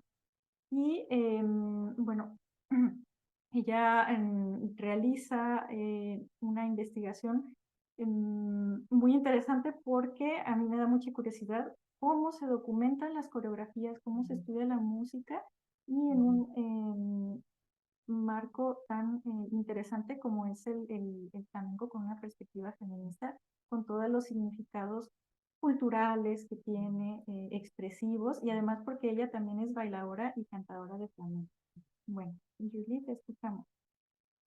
Hola, hola a todas y a todos. Muchas gracias, Alejandra, por la presentación. Primero siento mucho por la falta de cámara porque no me funciona. A veces sí, pero hoy es un día así, ¿no? Así que bueno, pero aquí estoy. ¿Se me escucha bien? Sí, muy bien. Perfecto. Sí, bueno, sí, pues como ha dicho Alejandra, soy doctoranda en 4º año y trabajo sobre feminismos en el flamenco actual. Y para esto pues me propongo analizar espectáculos actuales en los que podemos ver un discurso feminista explícito. Y claro, como tú ya habías empezado explicando, Alejandra, pues me encuentro frente a un problema que es un problema que tiene que ver con la metodología con la que se puede analizar un espectáculo de baile, principalmente de flamenco, pero también de cante, de música y todo lo que tiene que ver con la puesta en escena, el teatro, el discurso que lleva las voces, el movimiento del cuerpo, o sea, todo esto. Y resulta que efectivamente no hay como un método escrito fijo a la hora de analizar un espectáculo de flamenco, sino que hay más bien metodologías que tienen que ver con los espectáculos de teatro, o sea, que tienen una etiqueta, vamos a decir así, definida, ¿no? O sea, ¿es teatro o no? ¿Es baile o no? O sea, eso me causa problema porque mis espectáculos son híbridos, ¿no? Tienen varias disciplinas en los que el flamenco es una de ellas. O sea, bueno, tengo que inventar un poco mi metodología. Y el otro problema que tengo, bueno, no sé si es un problema, pero es cómo justificar la presencia de un discurso que se supone ser feminista. O sea, en el mundo del flamenco existe crítica de flamenco especializada que se puede ver en varias revistas de flamenco o también en artículos de prensa, o bueno, en fin, eso existe, pero a la hora de analizar un espectáculo de flamenco, los críticos suelen dedicar una atención especial hacia la técnica que emplea tal o cual artista, si ejecuta bien un ritmo o no, si lo canta bien, si lo baila bien, o sea, todo lo que tiene que ver con la estética de un espectáculo. Pero a la hora de analizar el hilo conductor del espectáculo, o sea, lo que significa, lo que cuenta con el gesto, me encuentro con un vacío. Y, o sea, no me puedo apoyar en unos análisis muy precisos acerca de un espectáculo porque se centran más bien en esto, ¿no? En la estética. Y bueno, antes de entrar en este aspecto, o sea, en este aspecto muy práctico de mi investigación, y de otro aspecto que quisiera también presentar, que tiene que ver con las entrevistas que realicé, quisiera también empezar por todo lo que tiene que ver con lo que Liz hablaba esta mañana, o sea, el concepto de recovery, ¿no? Que está presente también en la historia del flamenco. O sea, primero voy a hablar de esto, de cómo hacer cómo acercarme a esta historia del flamenco, una historia que sea más justa, más equilibrada, más feminista, para entender mejor lo que está pasando hoy en en la escena actual, ya que ella dialoga con un pasado y una genealogía feminista que ha sido borrada, o si no borrada, invisibilizada y o olvidada. Em, Cuando empecé mi trabajo de fin de grado, que es el mémoire de recherche aquí en Francia, pues lo empecé con este mismo tema y lo estoy trabajando de nuevo en tesis porque vi que había como algo que profundizar en este aspecto. Y claro, la historia del flamenco es una historia sobre todo oral, porque el flamenco es un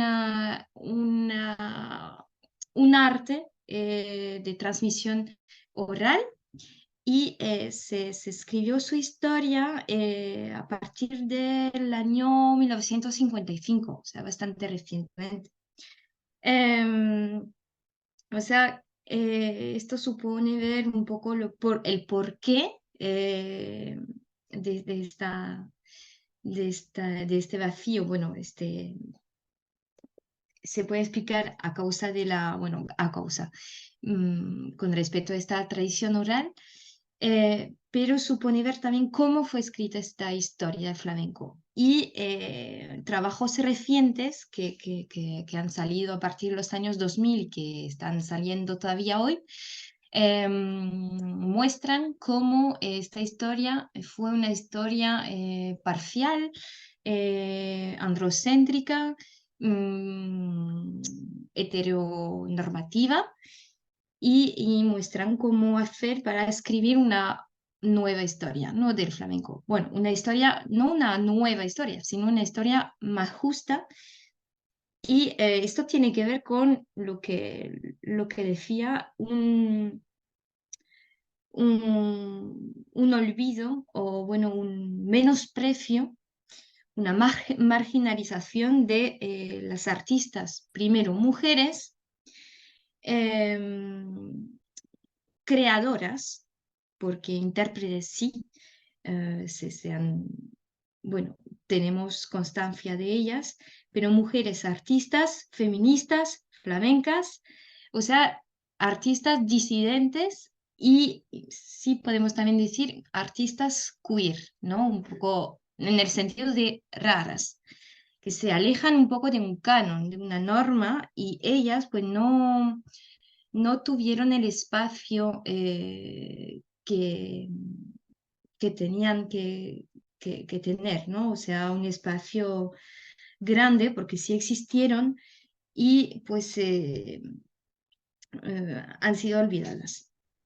O sea que hoy en día aparecen nuevas historias de este flamenco, nuevas historias más, bueno, historias que se dicen feministas o incluso un queer, o sea, el bailador y doctor Fernando López Rodríguez se llama, escribió hace poco un libro que se llama Historia Queer del Flamenco, en el cual pues él propone recuperar a muchos nombres que han sido olvidados porque se alejaban de una norma que había sido pensada, escrita por y para los hombres. Y dentro de estas nuevas historias se recuperan entonces nombres de mujeres que han sido cantaoras, que han creado letras de flamenco, o también se recupera nombres de artistas bailadoras y que han también creado nuevos ritmos, nuevas coreografías de flamenco que, por ejemplo, se vestían de hombre para acceder a ritmos para los hombres. O sea, todas estas historias que están saliendo hoy en día y que se están recuperando. Sí, se me olvidó decir que en el flamenco hay como palabras muy específicas del flamenco, y para nombrar a un artista que baila se le dice bailaor, bailaora, para un poco imitar el acento andaluz. O sea, cuando digo bailaor, bailaora es porque se les llama así en el mundo del flamenco. Entonces, primero esto, o sea, mi trabajo consiste en mirar un poco esta historia, esta otra historia de flamenco, para entender el porqué de esta reivindicación en la escena actual. Y entonces ahora paso a la segunda parte, que es la que tiene que ver con el estudio de la escena actual, porque claro está, están saliendo varios espectáculos de flamenco explícitamente feministas desde los años 2015-16, y esto tiene que ver con el contexto feminista en España, muy presente a partir de estos años. Y estos artistas están reivindicando una genealogía feminista y figuras artistas feministas, y entonces si yo no la conozco, pues no puedo entender bien el mensaje. Por eso era necesario para mí volver a mirar esta historia de flamenco, una historia más completa, ¿no? Em, entonces, para la tesis decidí centrar mi corpus entre el año 2015 hasta el año 2023. Y tengo actualmente 23 espectáculos con vídeo privados, porque claro, y después vuelvo acerca de este tema, pero tengo que ver el espectáculo varias veces para analizarlo y eso supone que tenga yo un vídeo privado, ¿no? de archivo. Y son entonces espectáculos que tienen varios formatos diversos. Tengo espectáculos más tradicionales y también tengo espectáculos que mezclan conferencia bailada, performance, teatro, danza. Bueno, es como un abanico muy amplio de espectáculos. Y entonces me enfrentó a como lo decía al principio, una falta de un método preciso a la hora de analizar este tipo de espectáculos y supone que construya mi método, ¿no? de análisis. O sea, em, ¿cómo lo hago entonces? Pues primero es necesario ver el espectáculo en directo, observar, ir a ver al espectáculo, sacar notas y bueno, como un primer borrador, un premier jet, no sé cómo se dice en español, pero bueno. Y después quería encontrar a estos artistas, darles la voz a ellos primero, a ellas primero. O sea, para oír su versión, su discurso. Y para eso decidí hacer como un análisis más bien cualitativo y no cuantitativo. O sea, mm, pensaba que era importante dar la voz al artista que había creado la obra para ver su versión y para ver también su discurso, lo que quería transmitir a través de su arte y cómo él o ella vive el flamenco y lo piensa, ¿no? Como en qué genealogía se inserta, si se reivindica o no feminista y por qué, cuál era su trayectoria profesional en cuanto bailador, bailadora, cantador, cantadora, guitarrista, y ver un poco el vínculo, ¿no? entre su vida personal y su obra artística. O sea, no quería separar el artista de la persona o de su trabajo, o de sí, el artista de, de su persona, eso es. Entonces, entrevisté a varias artistas, la mayoría son mujeres, sí es verdad, pero tengo también un hombre que es Fernando López Rodríguez. Y, y entonces, después de haber creado este vínculo, ¿no? de confianza con el artista, eh, el artista me mandaba el vídeo privado del espectáculo para que yo pueda analizarlo y para poder también insertarlo en la tesis y destacar los temas más representativos de este flamenco feminista que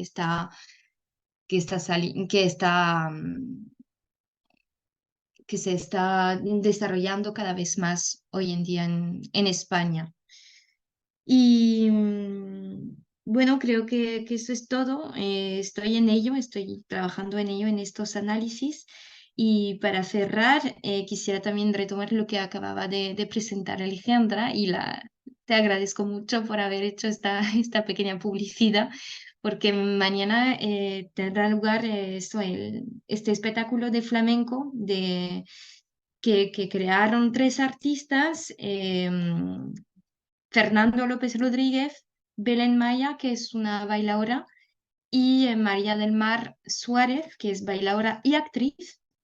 Y pues este espectáculo es muy interesante porque es un espectáculo híbrido que mezcla conferencia bailada, performance y teatro, que supone rendir homenaje a todas estas artistas pioneras en el feminismo, en el flamenco y en la historia política, social de España. O sea, todas estas personas, estas mujeres que, que tuvieron actitudes feministas, que sí se le puede llamar feminismo a este tipo de actitud. Pienso, por ejemplo, a Victoria Kent, no sé si la conocen, que era una diputada durante la Segunda República y, o sea, recuperan canciones en las que se habla de Victoria Kent o de personajes como ella en el mundo del folclore andaluz que se acerca al flamenco de hoy. O sea, es un espectáculo que propone mm, que se supone de ir más allá de este vacío historiográfico, de este eh, olvido de estos nombres. Y tendrá lugar mañana a las 8 en el teatro La Lucarne, se llama. Bueno, Les Avant-Postes. Y muchas gracias.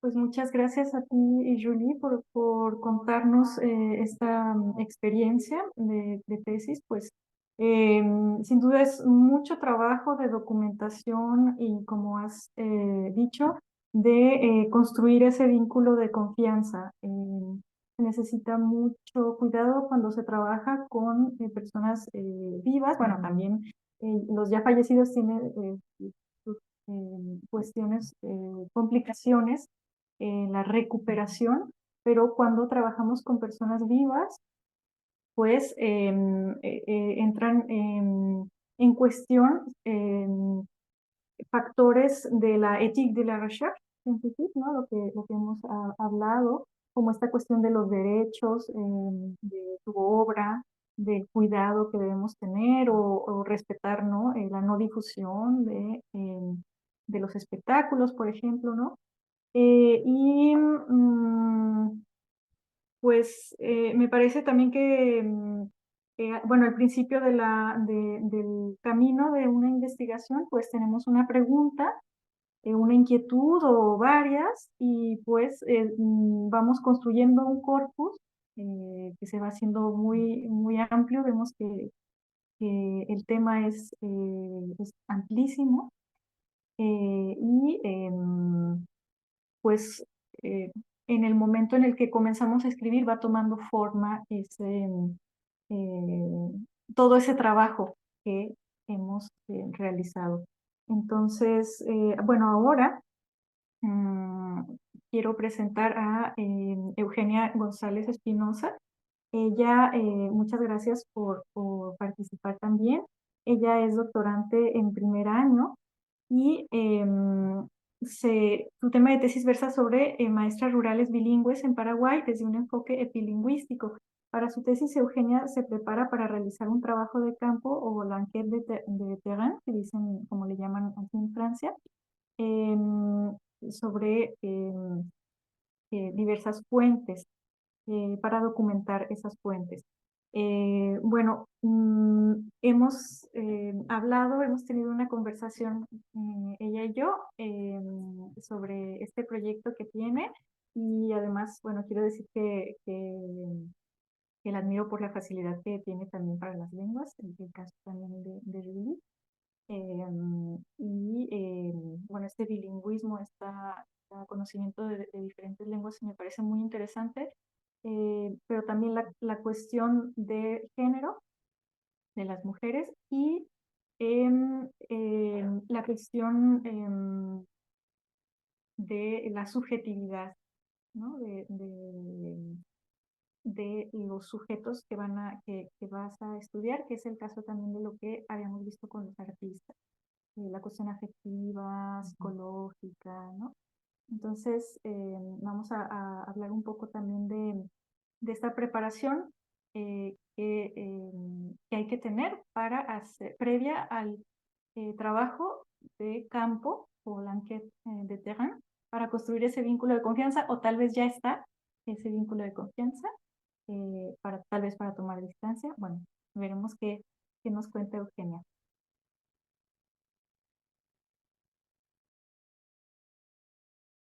Bueno, buenas tardes a todos, todas. Muchísimas gracias por haberme invitado, Alejandra y Boris, a este espacio tan rico de reflexiones. Em, yo preparé una presentación, no sé si me permiten compartirla.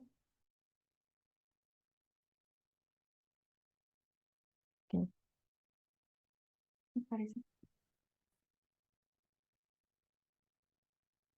Sí, normalmente ya está.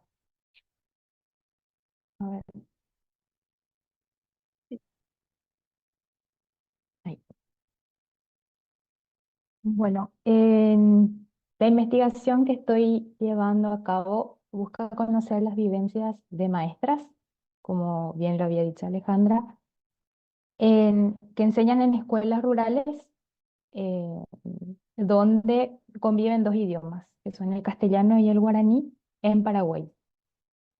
Y de esta manera me gustaría indagar acerca de las experiencias subjetivas de estas mujeres con sus idiomas, su elección de trabajo, la manera de transmitir los conocimientos y me interesa conocer estos aspectos, eh, o sea, de qué manera están ligados con su propia historia. Bueno, vamos a contextualizar la situación educativa en Paraguay. El ámbito educativo rural paraguayo es particular por el hecho de que para aprender y enseñar es necesario recurrir a ambos idiomas, es decir, el castellano y el guaraní, y se trata de un espacio en el que dos idiomas están habitualmente en contacto, están conectados, porque normalmente hay una preferencia por el guaraní, pero al mismo tiempo es imperativo conocer el castellano. El guaraní porque se utiliza bastante en el entorno familiar, en el ámbito social familiar, es decir, con padres, vecinos, compañeros de clase, es decir, pares. Y el castellano es muy importante también porque por lo general los documentos escritos están escritos en su mayoría en castellano y por ende los materiales educativos también. Por supuesto que hay materiales escritos en guaraní, pero en general están en castellano. Y a su vez, la mayoría de los trámites se hacen en castellano. A esto los sociolingüistas lo llaman diglosia, una situación de diglosia porque hay una diferencia en cuanto al estatus de las lenguas. Bueno, en cuanto a la situación lingüística, las lenguas oficiales son el castellano y el guaraní también. El guaraní es oficial a partir del año 1992, donde se legisla a través de la Constitución Nacional y por ende la educación paraguaya también establece que el alumno va a aprender en su primera lengua, o sea, lengua materna, y después, a medida que va aprendiendo la segunda lengua, si ya no la tiene incorporada, también va a aprender las lecciones en este idioma. Eso es así en cuanto a la legislación teóricamente hablando. Bueno, mi investigación está enfocada en mujeres que enseñan, por el hecho de que hay una predominancia de mujeres o sea, es un trabajo, una carrera predominantemente femenina, y son menos los varones que trabajan en docencia.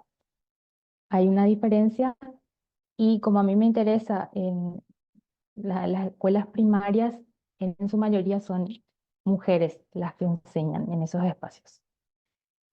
Bueno, para respaldar lo que dije anteriormente, encontré datos estadísticos en el Ministerio de Educación y Ciencias, que voy a comenzar con los datos del 2023, donde el total de docentes matriculados fueron de 77.057, de los cuales de este número, 54.813 son mujeres y 22.244 son varones. Ahí ya aparece una primera diferencia.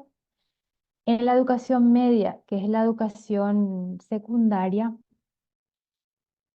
me tapa un poco la... ahí. Serían en este año 17.382 mujeres y 10.395 varones. En la educación inicial, hablamos de los inicios preescolar, maternal, bueno, así le llamamos en Paraguay, serían 10.785 mujeres, perdón, y 1.154 varones. Ahí la diferencia es mucho mayor. Luego, en la educación escolar básica, primero y segundo ciclo, hablamos de primaria, así se llama en Paraguay, serían 23.620 mujeres y 8.974 varones. Y en la educación escolar básica, tercer ciclo, que es un nivel más elevado, 18.756 mujeres y 10.992 varones. En el año 2018, en una publicación hecha por el portal Meta, en el año 2020, los docentes matriculados fueron 79.935, mujeres 50.011 y varones 29.927. Esto simplemente para poder respaldar lo que estaba diciendo anteriormente. Y en estas mismas investigaciones, buscando explicar por qué hay una mayoría de mujeres en la actividad docente, los investigadores decían que probablemente esté muy relacionado con el aspecto sociocultural, ya que son en su mayoría las mujeres las que se encargan de un rol formador, o sea, tienen esa, o sea, generalmente son ellas las mujeres las que trabajan como docentes. Por otro lado, se puede ver también en estos números que son en su mayoría mujeres las que trabajan en la educación inicial, en la formación inicial de niños pequeños, y a medida que va subiendo el nivel, se incorporan más varones en cuanto a los números. Esto está relacionado también con el hecho de la cualificación de los docentes. En la educación inicial generalmente se observó que los profesores tienen menos preparación, menos cualificación, y a medida que va subiendo, hay, digamos, mayor nivel, también mayor es el nivel de preparación. Esto simplemente para dar unos datos. eh, Todavía yo no tengo mucha información al respecto, así que quiero pasar al siguiente punto, que tiene que ver con las preguntas que yo me estoy haciendo actualmente en relación a fuentes y métodos que voy a utilizar para poder recabar información, para poder recabar datos, para poder recabar la percepción que tienen estas maestras y sus historias de vida, ¿verdad? Para conocer un poco qué ellas piensan, opinan, cuál es la percepción que ellas tienen. Em, es importante partir del hecho de que hay una dificultad en el acceso a fuentes escritas que tienen que ver con todo lo que tenga que ver con el material pedagógico, libros, informes, programas, planes pedagógicos. Eh, yo tengo acceso, por supuesto, a la información del MEC, que es el Ministerio de Educación y Ciencias, pero probablemente encuentre también información en fuentes o en bibliotecas privadas, en bibliotecas de maestros o de investigadores. Hay muchos sociólogos que trabajan con todo lo relacionado al bilingüismo, a la enseñanza, a docentes, etc. De hecho, encontré hace poco testimonios de maestros en relación a enseñar dos lenguas en escuelas primarias. Bueno, eso por un lado, y por otro lado yo me inclino bastante hacia las entrevistas. O sea, me gustaría poder recabar datos e información mediante entrevistas, porque me parece que es un instrumento que me va a ayudar a obtener información, relatos, o sea, de la manera en que yo quiero, que tiene que ver con estas percepciones subjetivas en relación a la vivencia de experiencias de estas maestras que enseñan, ¿verdad? De estas mujeres que enseñan. Mi pregunta, mi cuestionamiento, tiene que ver con qué dirección tomo. Yo me inclino de nuevo hacia las historias de vida, pero me pregunto también si una biografía, perdón, me ayudaría a poder recabar estos datos que a mí me interesan. Porque mi objetivo es promover esa narrativa, ese diálogo, para poder recolectar esos datos, recabar esa información y finalmente poder hacer un análisis de discurso de todo lo que yo vaya obteniendo en el trabajo de campo, mediante el trabajo de campo. Y otro punto es identificar cuáles son las etapas, los acontecimientos y los momentos que estarían vinculados con esto que a mí me interesa saber, que tiene que ver con la transmisión de los conocimientos, la elección de carrera y la relación que las maestras tienen con estos dos idiomas. Bueno, a su vez yo sé que las historias de vida requieren mucho tiempo.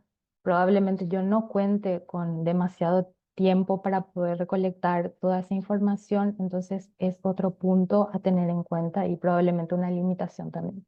Bueno, son preguntas que quedan abiertas porque mi dispositivo de trabajo o mis dispositivos de trabajo están todavía abiertas y en posibilidad de encontrar más información y de enriquecerla.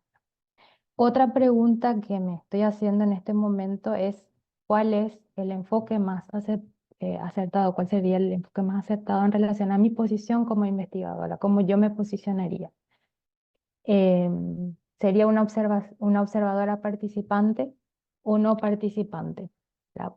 Esto teniendo en cuenta que, bueno, yo soy paraguaya, yo pasé por el mismo proceso de enseñanza-aprendizaje, o sea, yo aprendí así, y bueno, a su vez también soy mujer y tengo este contacto con ambas lenguas, y también fui docente, solo que en universidades. Bueno, como les digo, todas estas situaciones, todas estas preguntas que yo me hago están todavía abiertas y se están construyendo porque, bueno, estoy en mi primer año, entonces, eh, bueno, ya esta mañana aprendí bastante con toda esta cuestión del difícil acceso a las fuentes de datos e información y esta tarde también en relación a las historias de vida y a la biografía, perdón. Así que bueno, hasta aquí y muchísimas gracias por haberme escuchado. Gracias a ti también. Estela. Muy bien. Pues me parece que esta cuestión del observador participante y de la transmisión de saber y de la transmisión cultural es un eje que está presente en todas las presentaciones del día de hoy. Y Julie ha levantado la mano, porque me parece que tiene que salir, no sé, ¿quieres? Bueno, No, Riquelme. estaba aplaudiendo. Ay, qué bonita. Muy bien, bueno. Pues, sí, quiero decir eso, que escribí con letras mayúsculas en mi cuaderno esta palabra transmisión y transmisión oral, además, que es algo de lo que hemos estado hablando desde la mañana, ¿no? Porque la formación tiene que ver con, bueno, bueno, sobre todo hemos hablado de mujeres por la experiencia que tenemos, que hace falta muchísimo trabajo que hacer, hay un gran vacío, pero no solo de mujeres, ¿no? Sino de sujetos marginalizados por razones de sexo, género, clase, raza, por motivos muy diversos, ¿no? Por no ajustarse a ese canon, a una norma. No sé, bueno, si hay alguna pregunta a quienes han intervenido. Levanten la mano. Yo sé que estamos un poco fuera de tiempo, pero si hay alguien, dice Licegas, mil gracias a todas, estuvo muy interesante y me parece que plantearon cuestiones muy pertinentes. Muchas gracias, Liz. Yo me llevo de tarea seguir reflexionando. Hay varias cosas que no alcancé a decir. pero he aprendido mucho el día de hoy y pues de eso se trata, ¿no? De construir nuestro corpus de fuentes, porque al final cada investigador, investigadora, tenemos nuestro propio archivo, nuestros propios archivos que vamos explotando, es algo que me dijeron mis directoras, que a veces pues tenemos que tomar decisiones muy necesarias, prácticas, y bueno, hay fuentes que nos encantaría trabajar, pero tenemos que tomar decisiones porque no podemos abarcarlo todo, ¿no? Eso también, porque hay tiempos límite, porque tenemos que escribir, tenemos que presentar avances o reflexionar.